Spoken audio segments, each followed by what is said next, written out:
Hello बच्चों, let's see this question. Water flows at the rate of 10 metre per minute from a cylindrical pipe 5 mm in diameter. How long will it take to fill up a conical vessel whose diameter at the base is 40 centimeter and depth 24 centimeter? यहाँ पे 4 option है. इस question को हम समझते हैं कि water flow कर रहा है जिसका रेट दिया हुआ है 10 मीटर पर मिनट, ठीक, और वो भी सिलिंड्रिकल पाइप से जिसका डायमीटर भी हमें 5 mm दिया हुआ है, ठीक.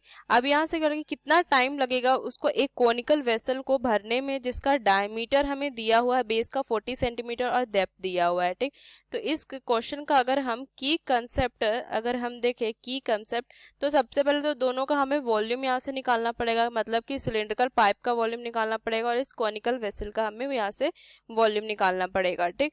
तो यहाँ से अगर हम देखेंगे कि वॉल्यूम ऑफ, यहाँ से अगर हम देखें वॉल्यूम ऑफ सिलिंड्रिकल पाइप जो होगा सिलिंड्रिकल पाइप, तो ये क्या होगा, यहाँ से वॉल्यूम ऑफ अगर हम सिलेंडर का देखें तो ये कितना होता है, वॉल्यूम ऑफ सिलेंडर जो होता है हम लिखेंगे यहाँ से पाई आर स्क्वायर एच, ये होता है हमारा पाई आर स्क्वायर एच, ठीक. और वॉल्यूम ऑफ यहाँ से लिखेंगे वॉल्यूम ऑफ कोन जो होता है वो कितना होता है, यहाँ से अगर हम देखें तो ये होता है हमारा 1/3 पाई आर स्क्वायर एच, ये होता है, ठीक. बस क्या दोनों फॉर्मूला हमें ध्यान में रखना है. तो चलिए इस क्वेश्चन को हम यहाँ से सॉल्व करते हैं. तो यहाँ से अगर हम देखें तो यहाँ से हमें क्या दिया है, फ्लो ऑफ वाटर जो दिया हुआ है, यहाँ से अगर हम लिखेंगे कि फ्लो ऑफ वाटर, तो ये दिया हुआ है 10 मीटर पर मिनट, ये दिया हुआ है हमारा, ठीक. अब यहाँ से अगर हम देखें कि डायमीटर ऑफ पाइप, अगर हम लिखे कि डायमीटर ऑफ पाइप, तो ये कितना दिया हुआ है 5 mm दिया हुआ है, ठीक. अब इसको हम R1 से लिखेंगे, ठीक. तो ये कितना हो जाएगा 5/2 mm हो जाएगा, ठीक. तो यहाँ से R1 क्या हो जाएगा, इसको सेंटीमीटर में चेंज करने के क्या लिखेंगे 5, और यहाँ से 10 से क्या करेंगे, इसको हम डिवाइड कर देंगे तो कितना 1/10 से इसको मल्टीप्लाई कर देंगे तो 1/4 सेंटीमीटर हो जाएगा, ठीक. अब यहाँ से अगर हम डायमीटर ऑफ कॉनिकल वेसल देखें, डायमीटर ऑफ कॉनिकल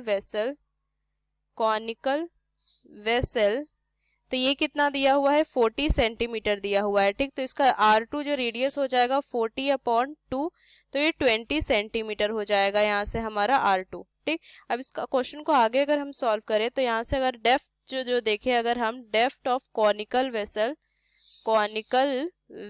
तो ये कितना हो जाएगा, यहाँ से हम लिखेंगे इसको H2, ये हो जाएगा 24 सेंटीमीटर दिया है, ठीक. तो यहाँ से क्या लिखेंगे कि वॉल्यूम ऑफ कॉनिकल, यहाँ से लिखेंगे volume of water filled in conical vessel, यहाँ से लिखेंगे कॉनिकल वेसल. तो यहाँ से कितना हो जाएगा इसका फॉर्मूला 1/3 पाई, यहाँ से लिखेंगे 1/3 पाई R2 का स्क्वायर इंटू H2. तो यहाँ से कितना हो जाएगा 1/3 इंटू पाई इंटू में यहाँ से कितना हो जाएगा 20 का स्क्वायर इंटू में 24, ठीक, ये हो जाएगा. तो यहाँ से क्या लिखेंगे, ये हो जाएगा 1/3 पाई इंटू में 400 इंटू में 24, तो यहाँ से हो जाएगा 3200 पाई, और यहाँ से हमारा वॉल्यूम था तो क्यूब सेंटीमीटर हो जाएगा. ये हमारा यहाँ से volume of water filled in conical vessel हमने निकाल दिया, ठीक.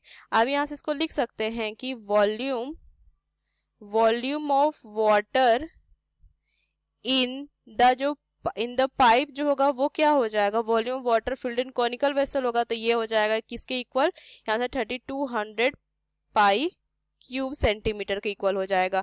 तो यहाँ से क्या लिखेंगे कि अब यहाँ से अगर हम देखें कि let B height of cylindrical pipe, तो उसको हम H1 सेंटीमीटर मान लेते हैं, ठीक. कि अब यहाँ से क्या लिखेंगे कि volume of water in the cylindrical pipe किसके इक्वल होगा, volume of water in conical vessel के इक्वल होगा. तो यहाँ से क्या लिखेंगे pi R1 square H1 is equal to 3200 pi, ठीक. तो यहाँ से क्या हो जाएगा, यहाँ से हम लिखेंगे ये हो जाएगा पाई 1/4 का स्क्वायर इंटू में H1 इज इक्वल टू 3200 पाई, ये होगा, ठीक. अब यहाँ से इसको अगर हम सॉल्व करें तो यहाँ से क्या लिखेंगे कि 1/16 पाई इंटू में H1 इज इक्वल टू कितना हो जाएगा 3200 पाई, पाई से पाई को हटाएंगे, h1 इज इक्वल टू 3200 और इनटू में यहाँ से 16 हो जाएगा, तो h1 इज इक्वल टू कितना हो जाएगा, अगर हम यहाँ से देखिए वैल्यू, तो ये हो जाएगा हमारा यहाँ से 51,200 ठीक सेंटीमीटर। तो यहाँ से अगर हम देखें h1, तो इसको अगर हम मीटर में चेंज करते हैं ठीक, तो ये कितना हो जाएगा, इसको हम 100 से क्या करेंगे, डिवाइड कर देंगे ठीक, तो ये कितना हो जाएगा 512 मीटर हो जाएगा। अब यहाँ से अगर हम टाइम निकालें तो टाइम टेकन जो हो जाएगा वो कितना हो जाएगा, ये 512, ये हमारा हाइट था, और 10 मीटर यहाँ से क्या दिया हुआ था,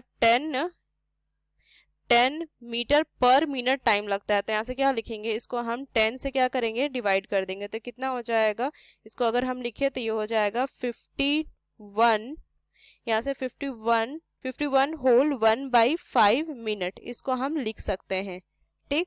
तो इसको हम क्या लिख सकते हैं कि 51 मिनट, इस तरह का 1/5 को हम लिख सकते हैं, जैसे 12/60 है तो इसको लिख सकते हैं 1/5, तो ये कितना हो जाएगा, ये हो जाएगा 12 सेकंड, तो यहाँ से लिखेंगे 12 सेकंड, तो ये क्या हो जाएगा, इसका फाइनल आंसर हो जाएगा, यहाँ से लिखेंगे 51 मिनट 12 सेकंड।